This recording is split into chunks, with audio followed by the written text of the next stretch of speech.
had before. Okay. Mechanical advantage is F out over F in, which I can equate to T out over T in times R in over R out. So I have mechanical advantage here. And I can write mechanical advantage as omega in over omega out times R in over R out. And let's look at this mechanism.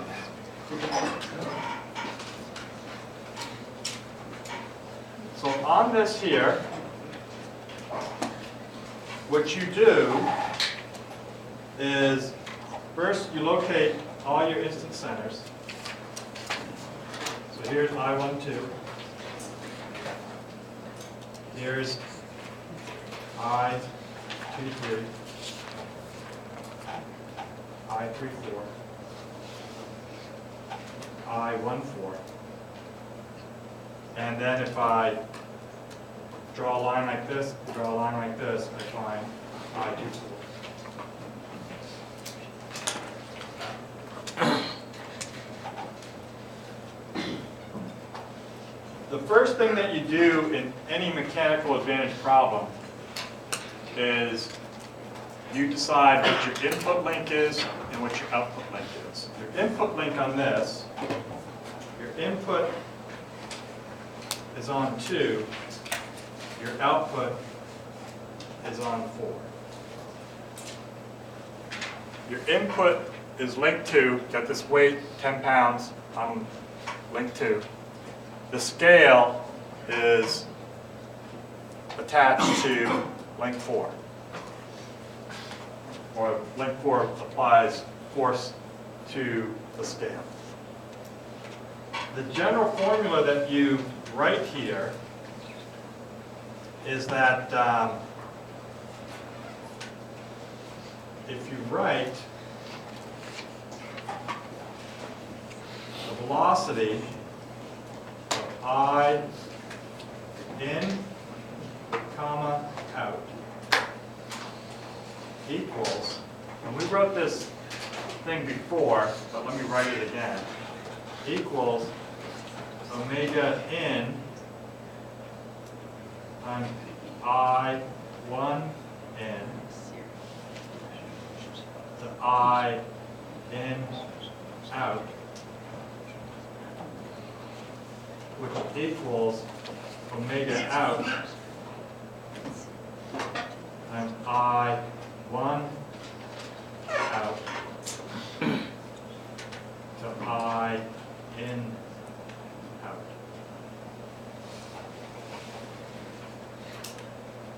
Okay? So that's why it's important to, so this formula right here you're going to use all the time for mechanical advantage. That's why it's important to first identify what your input link is and what your output link is.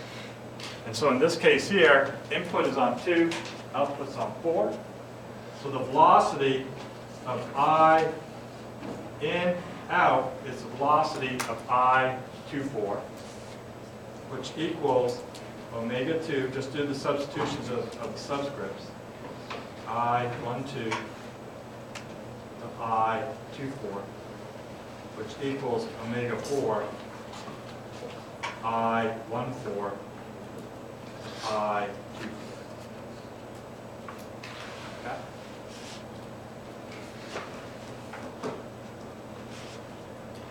Then what we do here is we identify our radial distances. So this here is Rn.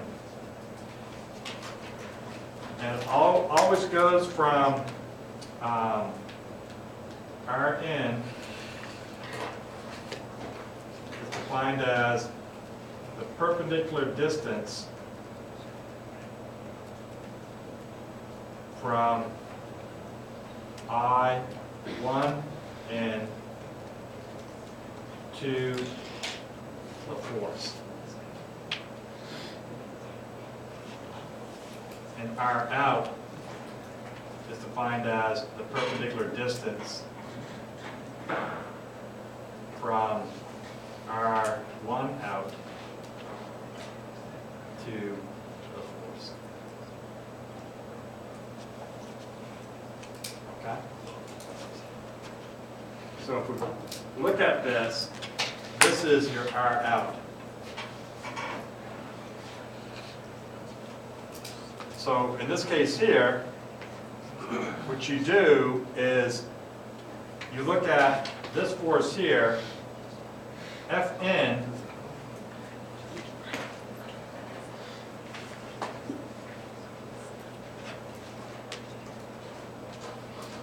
is from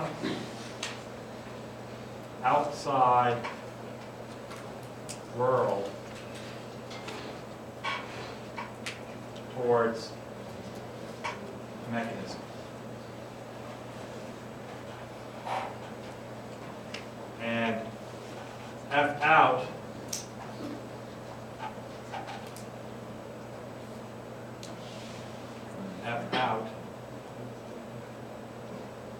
is from mechanism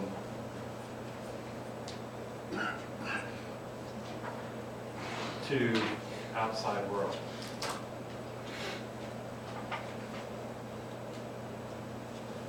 Okay? So that's why I draw those vectors in that manner. See where the point of application of the force is. Fn is from the outside world towards the mechanism, where F out is from the mechanism towards the outside world. Okay? The reason why I'm doing that is I'm looking at the moment here. So I have R out going like this, and I have F out going like this.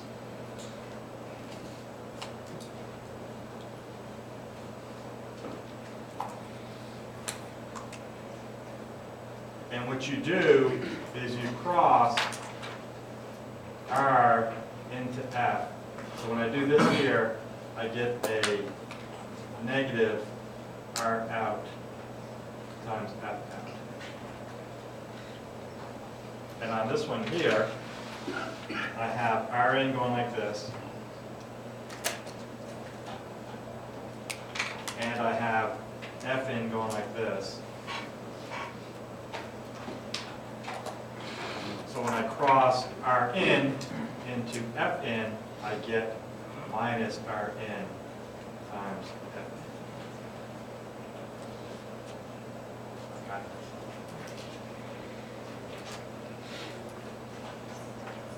So what I do, let me zoom out this. I set up my equation, so I'm going to set up the equation way down here. So I have some room to write. And I'll post this on Blackboard. Okay. So I say that the power in equals the power out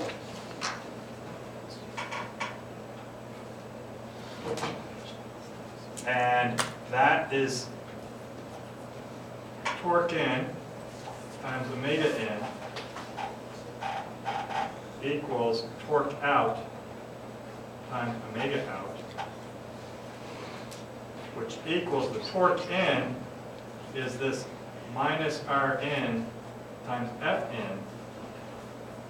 But I noticed that on this here, that my omega in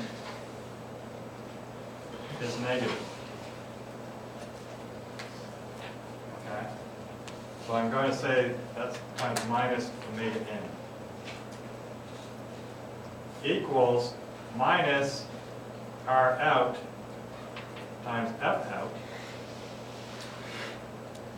But I also notice here that my omega 4 or omega out, same thing, is negative.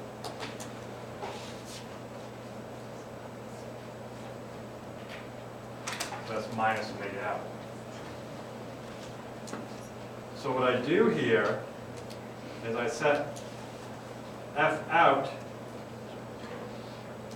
over F in equals my R in over R out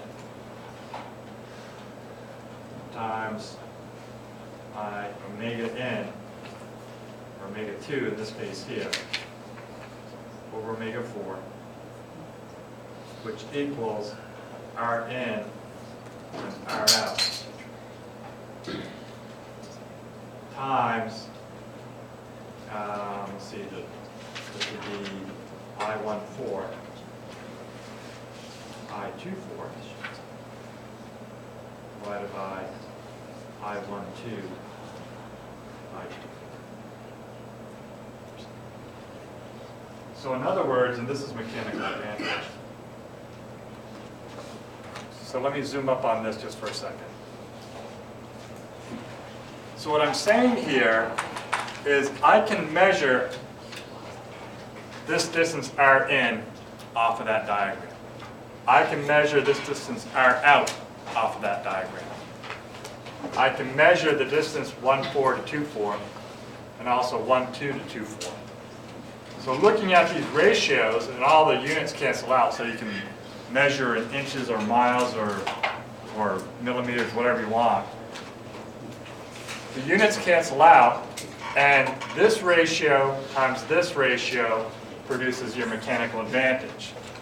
So what does that do for us? So if I look at this here, if on this mechanism, I want to get a better or bigger mechanical advantage, one way of doing it is if I line this thing up right here, okay, if I bring this thing down here, I24 will get closer and closer to I12. So this distance here will get smaller, smaller, and smaller, jacking up my mechanical advantage.